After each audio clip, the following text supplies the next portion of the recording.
أعوذ بالله من الشيطان الرجيم. بسم الله الرحمن الرحيم. الحمد لله رب العالمين، والصلاة والسلام على أشرف الأنبياء وسيد المرسلين وحبيب إله العالمين أبي القاسم محمد، وعلى أهل بيته الطيبين الطاهرين المعصومين المكرمين الغرر الميامين، سيما بقية الله في الأراضين وحجته على الخلائق أجمعين، سيدنا وإمام زماننا وصاحب نعمتنا وولي أمرنا مهدي هذه الأمة وطاووس أهل الجنة الحجة بن الحسن العسكري فداه أرواح العالمين. اللهم كل وليك الحجة بن الحسن صلواتك عليه وعلى آبائه في هذه الساعة وفي كل ساعة، وليا وحافظا وقائدا وناصرا ودليلا وعينا، حتى تسكنه أرضك طوعا وتمتعه فيها طويلا. اللهم وهب لنا رأفته ورحمته وعونه ودعاءه وخيره ورضاه، ما ننال به سعة من رحمتك وفوزا عندك يا كريم برحمتك يا أرحم الراحمين. My dear brothers and sisters, Assalamu alaikum wa rahmatullahi wa barakatuh. I pray that you're all in the best of health and prosperity in this blessed month of mercy and forgiveness.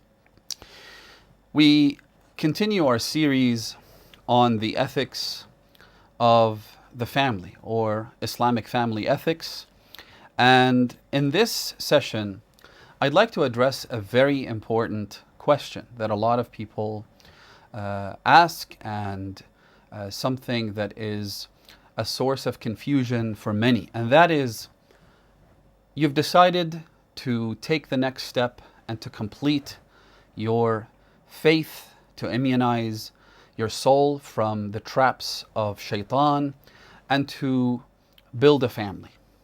And of course, the first step is to find a spouse. Some people, especially brothers, want to know how to go about the process of finding a spouse, selecting the right person. And for the sisters, in most cases, it's a matter of when a potential suitor approaches, what are the criteria, how to decide whether or not to accept a proposal. And so I'd like to address that question by providing, again, as we've done from the beginning of the series, to go through the traditions of the Ahlul Bayt, to actually find what the religion says about how to select a potential spouse. And of course, many people would know that selecting a spouse has to require some kind of a list of minimum requirements or prerequisites. And we've talked about how it's important to select someone who is religious and has good character and akhlaq. But at the same time, there is much nuance to that topic. So the question we're addressing is how to go about selecting a spouse. And as we've said in the past, that to avoid falling into the trap of delaying marriage, and we talked about the importance of expediting the process of marriage, obviously that doesn't mean rushing and hastily skipping important steps. The first important step that needs to be carried out is to scrutinize and perform the necessary checks. And that means that just like when you're about to enter into a partnership, when you're about to find and purchase a house, it's interesting that when somebody wants to get a loan from a bank to purchase a house, what tends to happen is that after the initial negotiations, when it's time for you to sign the contract and receive that loan to purchase the house, what happens is that you're handed a very thick contract. Usually it's in the hundreds of pages, 200-300 pages long, that contains so many details about the loan that you're getting, the nature of it, what happens when in the event that you're unable to pay the loan, the legal obligations that you have, and so on and so forth. So it's a very, very detailed scrutiny of your financial status, of whether or not you're able to make the payments and so forth. And so there's a lot of paperwork to go through. And yet when it comes to marriage, sometimes what tends to happen is that people might rush into things because they're blindsided by some of the issues that this person, the spouse that they're about to get married to, might have issues that are overlooked because certain other characteristics or features are given preference or priority. Therefore, it's important that the scrutiny takes place, that due diligence happens, and that often means speaking to individuals that are familiar with that spouse. I personally feel that a lot is invested in getting to know the person yourself. Whereas we've talked about this in the previous sessions, I don't think that that is the best approach. Sometimes you can get a much more detailed picture, a much more objective view of the individual by speaking to friends, relatives, and even neighbors of the individual. Because a person usually acts like themselves. They usually might do things that they wouldn't ordinarily do if they were in the presence of strangers. But in the company of friends, in the company of relatives, in the company of neighbors, right? A lot of us tend to just be ourselves. And that's why speaking to the neighbors is a very, very good way to get that objective analysis and objective view of who this person actually is, right? So that's really important to keep in mind. The second thing is to consult wise and experienced people on the matter. And I think, again, that's one of the areas that is often overlooked, to refer to individuals who are, they have certain qualities, and we'll talk a little bit about those, that may provide an objective third-person view of the individual that you're about to get married to.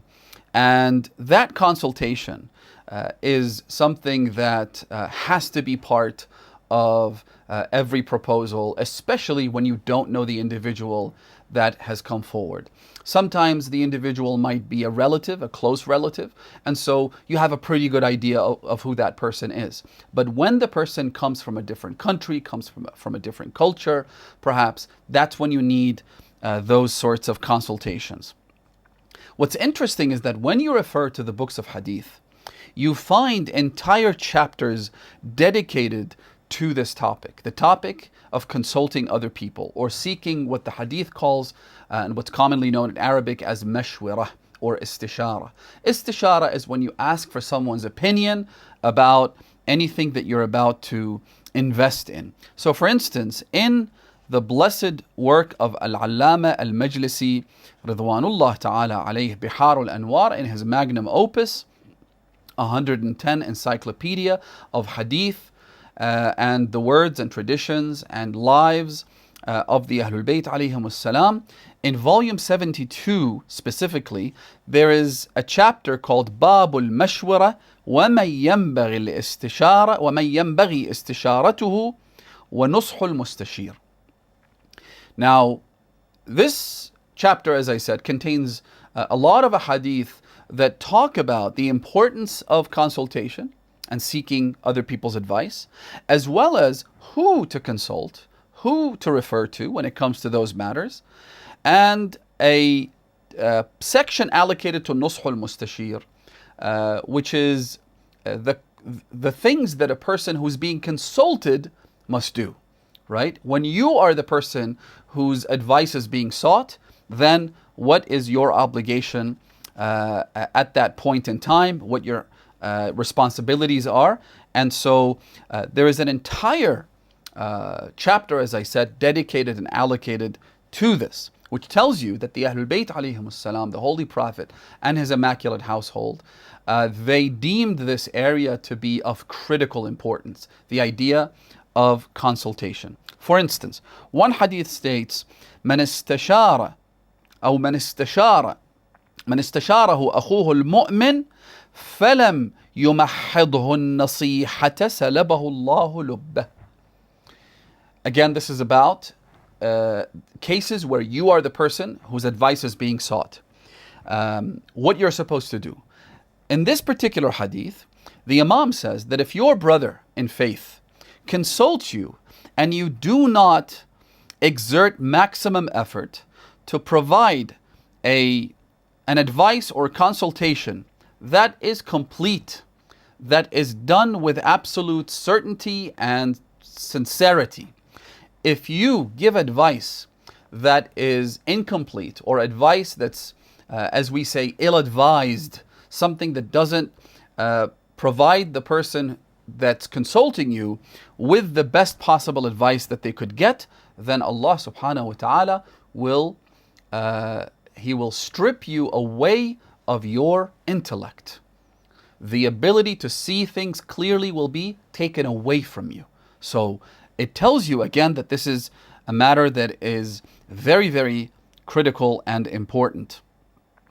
For instance, we have a whole host of a hadith where the Holy Prophet ﷺ, for instance, says to Amirul Mu'mineen alayhi salam, he says to him, لا تشاور, a range of different people. Do not seek the advice of these people. For instance, jabanan, the Imam says, harisan, al-bakhil, don't consult people who are timid. Subhanallah. Probably something that most of us don't think of. When someone himself or herself is timid at heart, meaning they lack courage, they're the kind of people who are hesitant when it comes to their own affairs, the Prophet says to Amir al-Mu'mineen, do not consult people like that. Also, do not consult people who are greedy. Again, something that we need to pay attention to. A person's own personal qualities will affect the advice that they give you. So, make sure that you consult the right people. Someone who's timid, someone who's a coward, for instance, someone who is greedy, someone who is a miser, al-bakhil, the Prophet says. A miser who in their own world, who in their own lives, they exhibit this kind of quality where they are not generous. The Prophet says, don't consult them.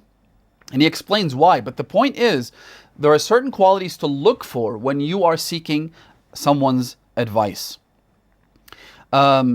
Instead, one hadith says that if you're going to consult someone, consult those who are pious, those who fear Allah, man yakhsha Allah, those who guard themselves against sin.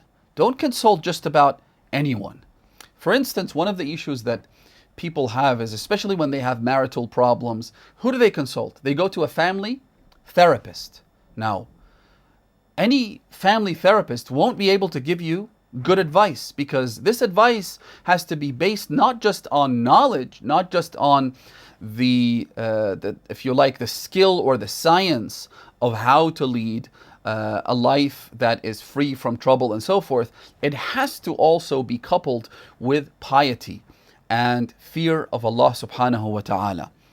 So I'll share one hadith here with you which talks about the features that a person whose advice is being sought must have.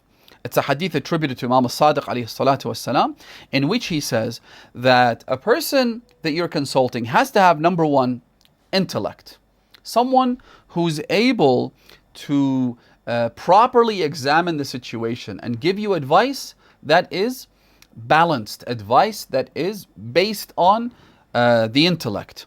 The Imam says that when you consult someone who has the faculty of the intellect, that person will look at the various aspects of the matter about which they're being consulted, and they will provide you with a holistic kind of advice or consultation. Number two, the Imam says, so number one is aql, number two is tadayyun. The Imam specifically says that that person has to be religious. He or she has to be someone who abides by religious rules. Why? The Imam says because he or she will exert a lot of effort so that they could provide you with the best possible advice and not something that is off the hook, something that is ill-advised.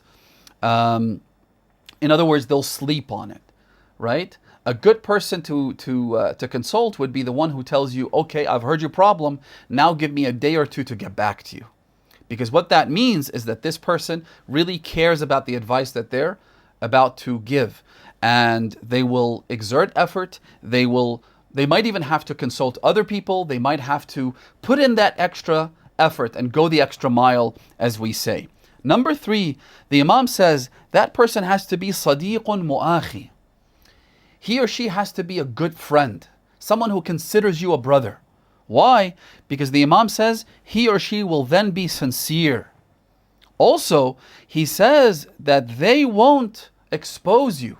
They won't release your information to other people. They won't sit there and in a gossip session that unfortunately, tragically is so common amongst us, they won't say, oh, you know what happened the other day? Somebody asked me for advice on such, and they will spill the beans. They will expose you and the matter about which you're seeking their advice. Finally, the Imam says this person has to be given all the information that they have, so that they can then give you information and advice that is complete. In other words, the Imam says that whatever information you have about the matter, you should also be able to share it with them. Don't hold back. Don't cover certain things and reveal other things. It's important that you provide them with all the necessary information so that they can then take all of that on board and give you advice that is complete. And the Imam, interestingly, at the end of that hadith, he says that if you don't do this, if you consult people who don't have these qualities, then the act of consultation will act to your detriment. In other words, it'll do more harm than good to you. It's important that you keep a list of all of these features in mind when you are consulting someone. So, number one, scrutiny, as I said, before you commit to the marriage. And that's a big commitment, as we all know. Number two, select the right people to seek their advice and consult. Number three, it is to contemplate, to actually think, to allocate time for you to go over essentially your motivations, why you're getting married, why this person, to think about this process and not rush into things is also important. Look at this hadith from the Holy Prophet sallallahu alaihi wasallam. He says, "Idha anta," a person comes to the Prophet, he asks him for advice. The Prophet says to him, "Idha anta hamamta bi amrin." If you're about to commit to something, if you're about to do something, right? فَتَدَبَّرْ عَاقِبَتَهُ. Think about the outcome of this action that you're about to take. Think about not just the immediate future. Don't just think about what's going to happen over the next 6 months or year. Think about your children. Think about your children's children. How they'll be affected by this person.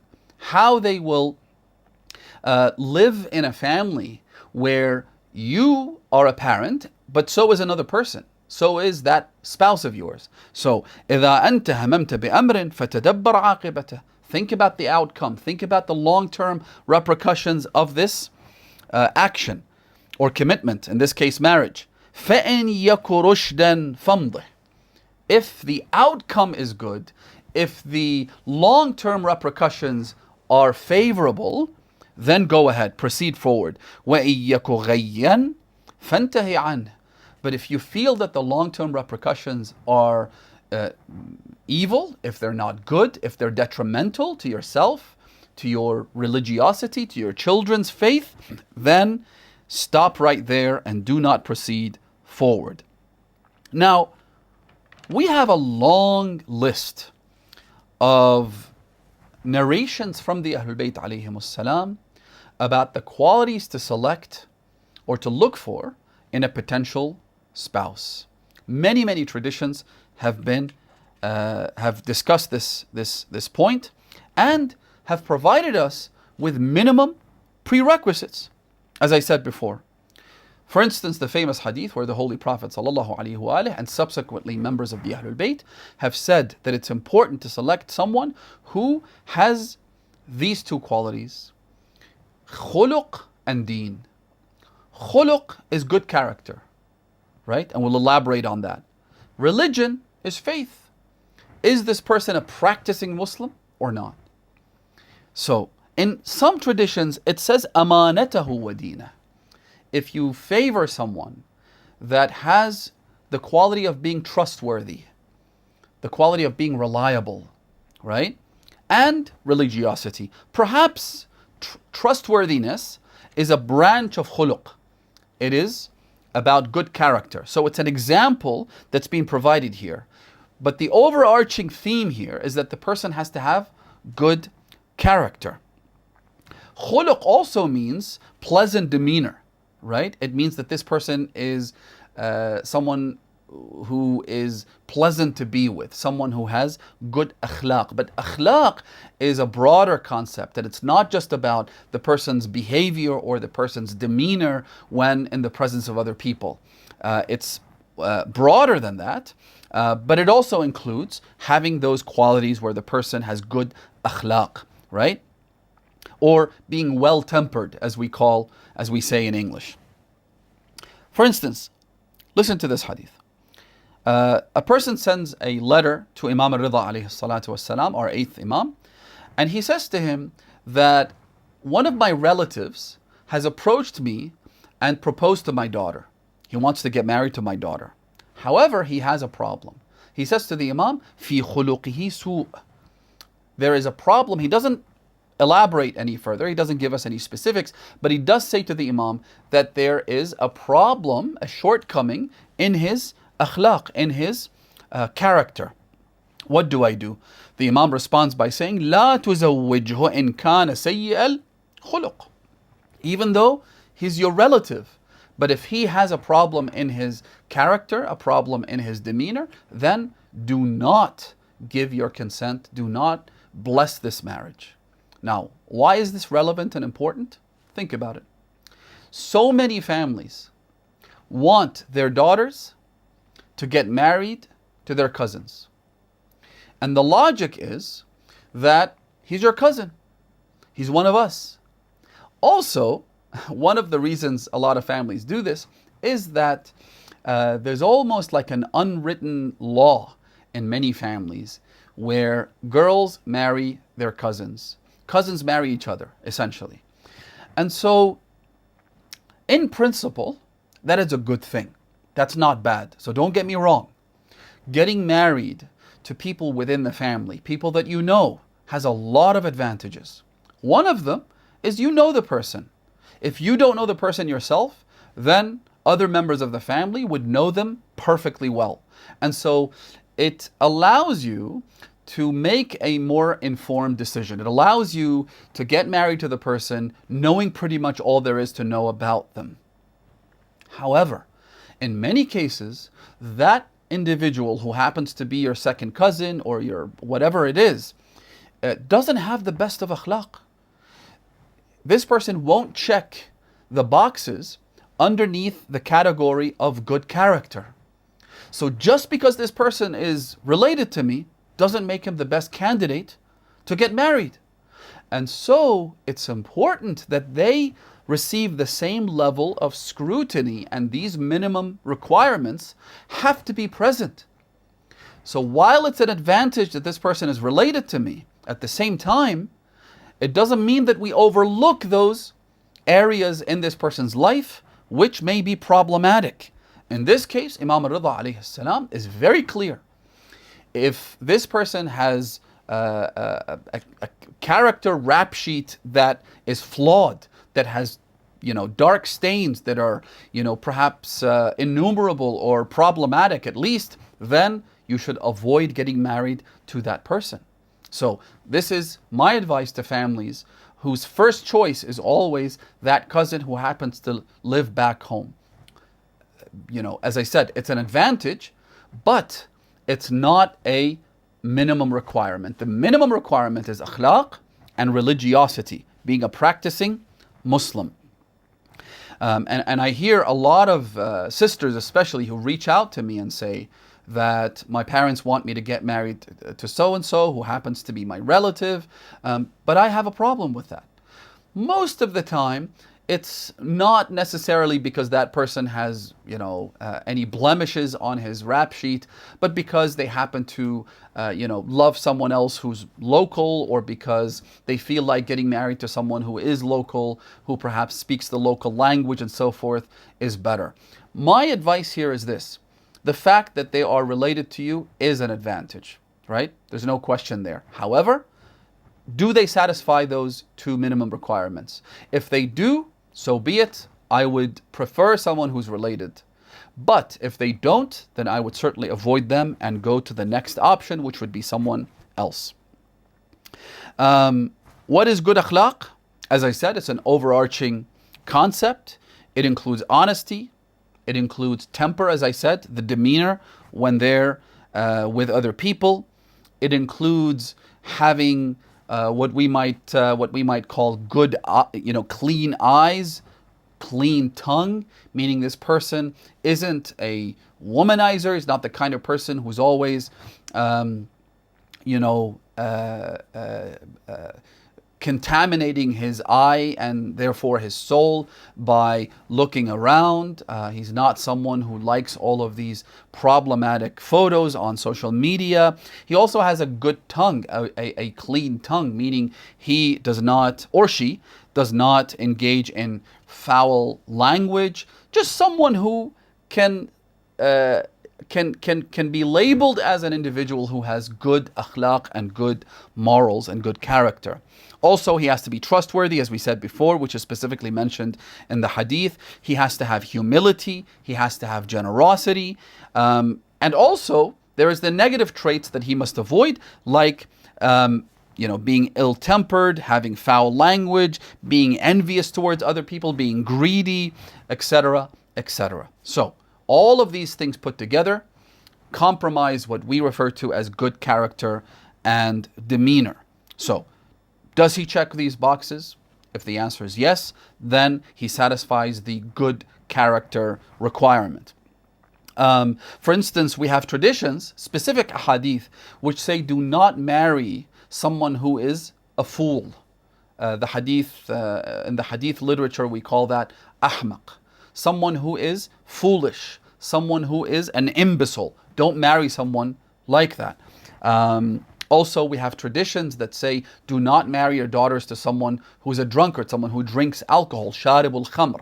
Not just drunkards, but anyone who drinks alcohol at all should be avoided like the plague.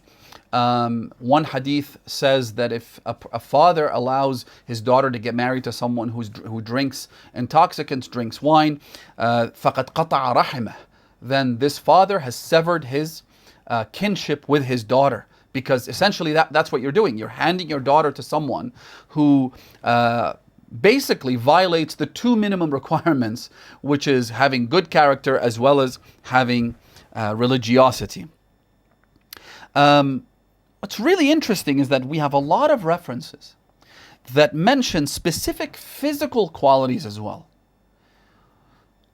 Individuals with this physical quality, right? Which I don't want to get into now because ultimately these physical qualities are a matter of personal preference, right? Someone might like a blonde, another person likes a brunette, another person likes someone who's tall, another person likes someone who's not so tall. And so there are matters of personal preference, right? Which is okay, right? The issue is because we have this large group of a hadith that specify physical qualities, Surely, what that means is that it needs to be a matter that is well thought out, right? If physical qualities are this important, surely moral qualities are even more important. But why I think we have those ahadith, that mention physical qualities isn't to perhaps encourage people to get married to, for example, men to get married to women with very long hair, but maybe the idea is that when you get married, you do so with open eyes. In other words, what the Imams are actually trying to tell us is that a spouse is not a napkin that you can just throw away if you don't like them. Make sure that they satisfy the conditions that you want, so that when you do get married, you don't suffer from disappointment or buyer's remorse, as they say. Because I've seen people. Someone once told me that he got married to someone and that he didn't put in that effort. He didn't actually, he didn't see the individual he was getting married to, even though certain qualities were important to him, but he kind of skipped over those because he was looking for perhaps other features. Sometimes people get married for all kinds of reasons. Like, I don't know, in some countries, which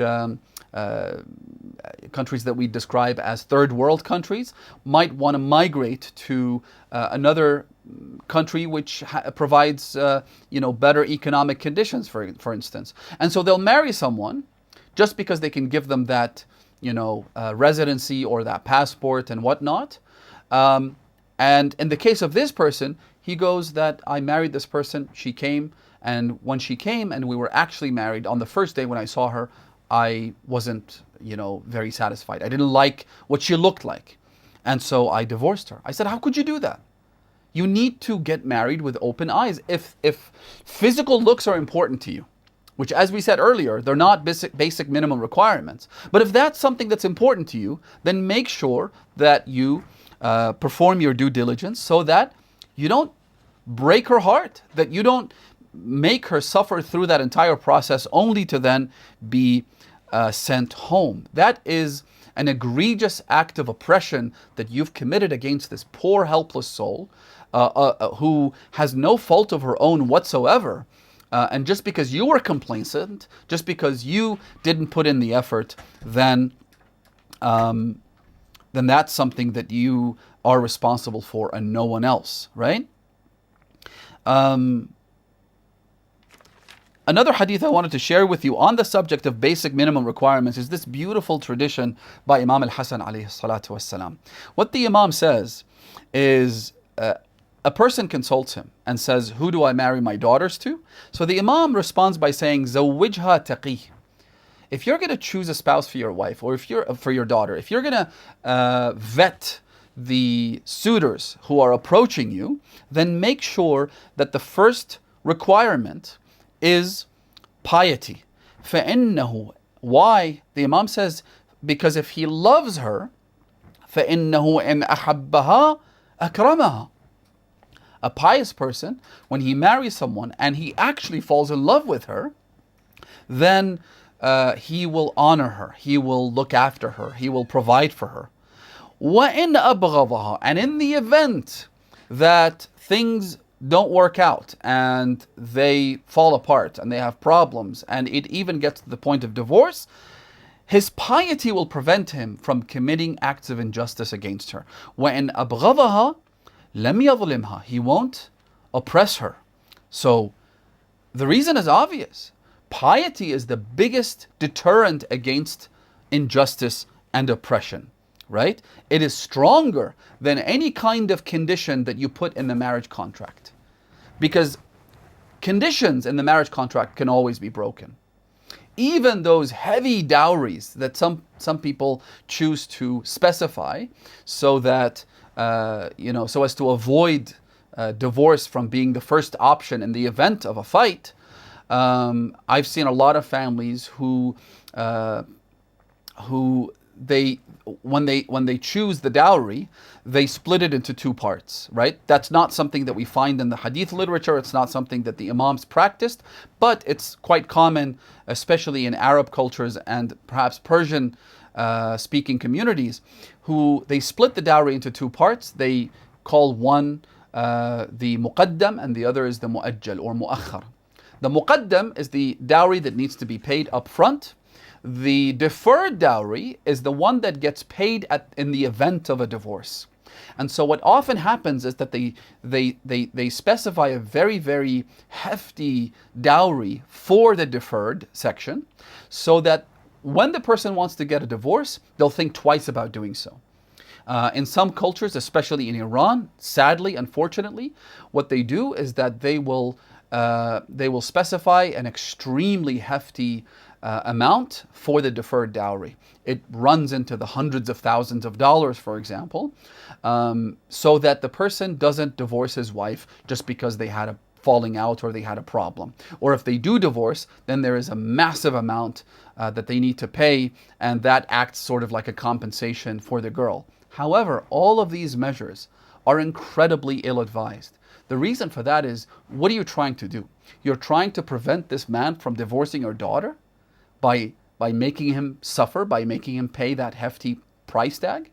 Well, there's always ways to circumvent these measures that you've taken.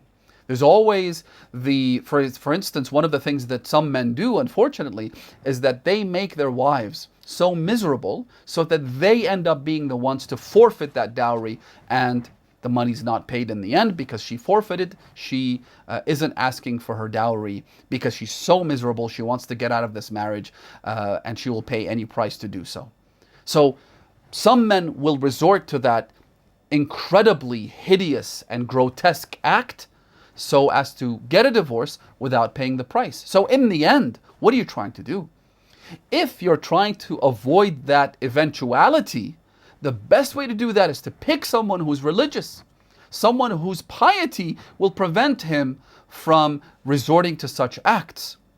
As the Imam alayhi salam, Imam al-Hasan, as I said, he so beautifully elaborates on this, and he says that if you're going to marry someone who is pious, so that they don't oppress you even if they hate you. The importance of the aql is something that, again, we have lots of hadith about the importance of marrying someone who is of sound intellect, because in the end, brothers and sisters, if you have one spouse who is of sound intellect, someone who is reasonable, someone who is wise, even in the event of a falling out, in the event of a conflict, a fight of some sort, even if one partner is wise, then he or she will make sure that matters don't escalate beyond control, that this fight doesn't end up in the courts, right? They will be patient, they will be wise, they will be quiet, and they will ensure that such a thing doesn't get out of hand and out of control.